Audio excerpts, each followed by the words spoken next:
Good morning. So we have a phenomenal story at the end of the parsha that Miriam and Aaron are talking together, and they're saying, "What's so special about Moshe Rabbeinu? He goes away from his wife. He separates from his wife. He's never by his wife. He's always talking to God. God speaks to us also. He speaks within us too. So what's so special about Moshe Rabbeinu?" Hashem says, hold on a second. Moshe Rabbeinu is a humble being. He doesn't have ulterior motives. He doesn't have anything. He's a humble being. He's humble before everyone. Not just humble before God, but before everyone he's humble. And I speak to him face to face. Even if I speak to other prophets, it's in a dream. I come to them in a dream. Or they have to go out of their whole system and look like abnormal, meshuga, crazy, and then they get my message.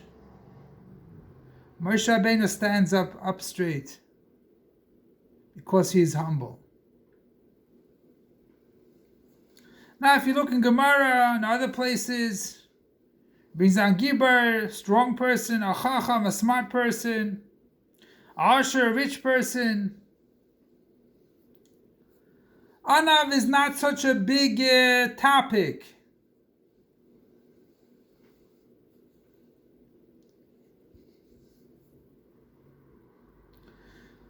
But because Moshe Rabbeinu was humble, that's what brought him the Ruach HaKodesh.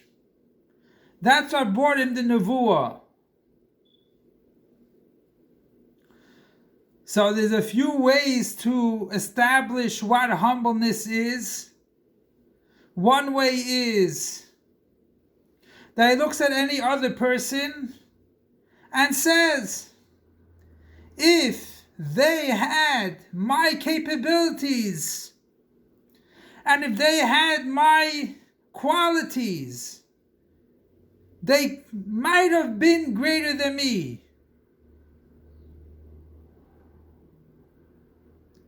And therefore I'm humble. They could have been greater than me if they had those capabilities. A second level is that not only maybe, but for sure he will have the capabilities that I have, and even more. So I am really nothing. I don't have any capabilities. I don't have any greatness that I have prophecy. And another explanation of another level of humbleness is that he deals with people that are lower than him. He comes down to a lower level. And that's why it says about God, where do you see his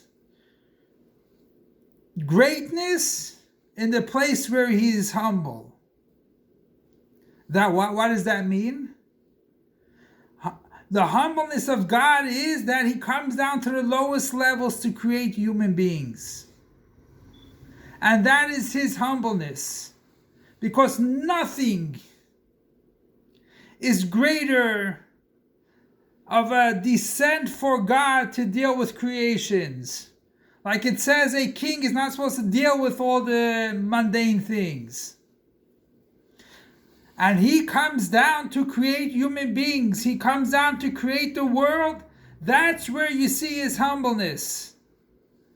And this humbleness which someone has, that he goes down to the lowest level of people, and he deals with them and elevates them. It's not beneath his honor to go down to the lowest levels. That is the humbleness which is connected to God himself.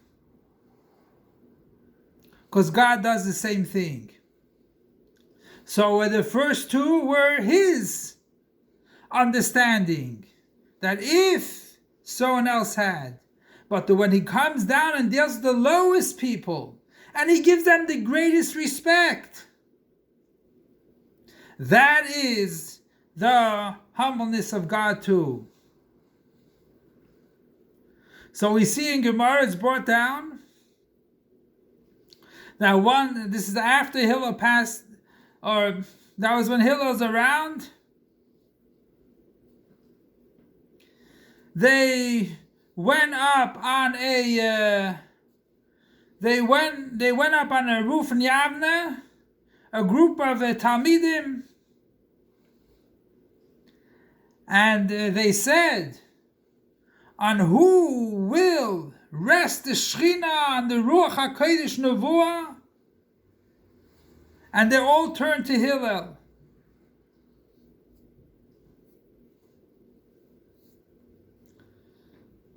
They turned to Hillel because he was an Anav and a Chassid.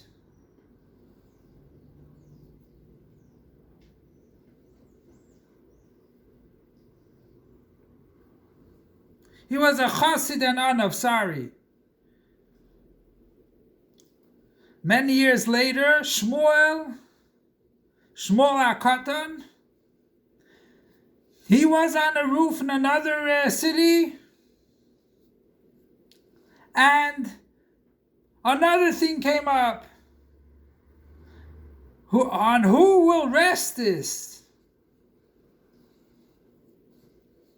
And they said on Shmuel.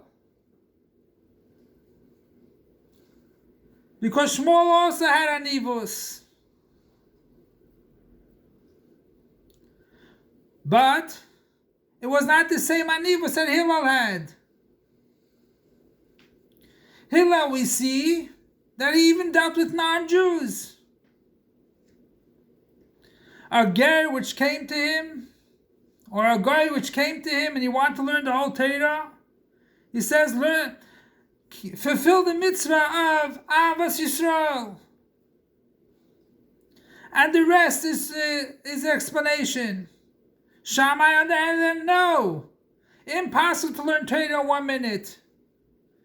Hillel dealt with him. He dealt even with a guy. And that's where he shows his bittul.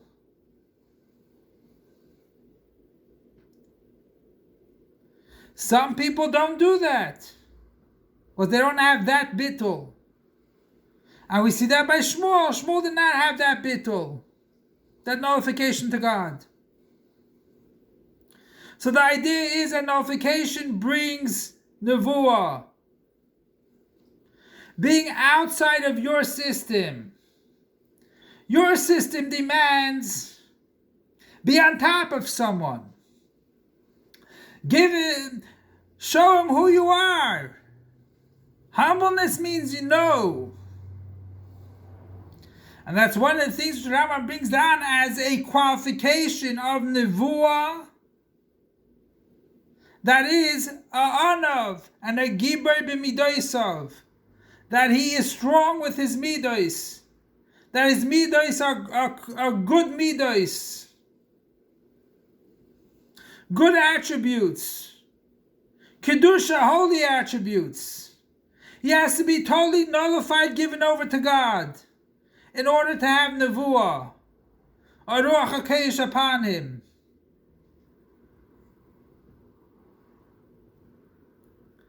And that's why it was given to Moshe Rabbeinu the in of nevuah,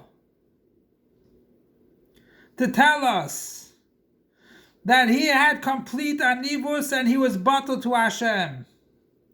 He was nullified to God. He did not have any ulterior motives. He did not have any desire to do anything wrong. His whole existence was v'nachnu ma. Who are we? How can we give you? How can we give you all the things that you need? He's totally nullified to God. And that's why he's called Ish Elikim, a godly being. So that is what brings Nevuah. Nevuah is someone which deals with the lowest. And he elevates them. And even if we see that Nevuah was on certain people, they had to prepare themselves, just like Moshe and Miriam. They had to prepare themselves. Moshe Rabbeinu did not have to prepare himself. And as a preparation to Mashiach,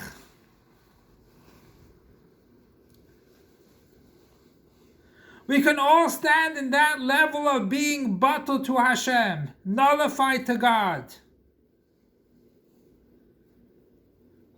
and don't have any other desires. Pure nullification to God. Now we have to start living in the times of Mashiach,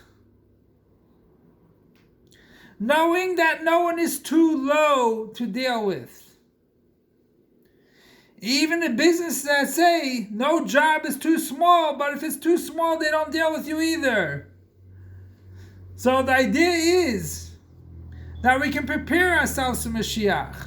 Because when Mashiach comes, even the children will say Nevuah, will rest upon the divine godliness of Nevuah,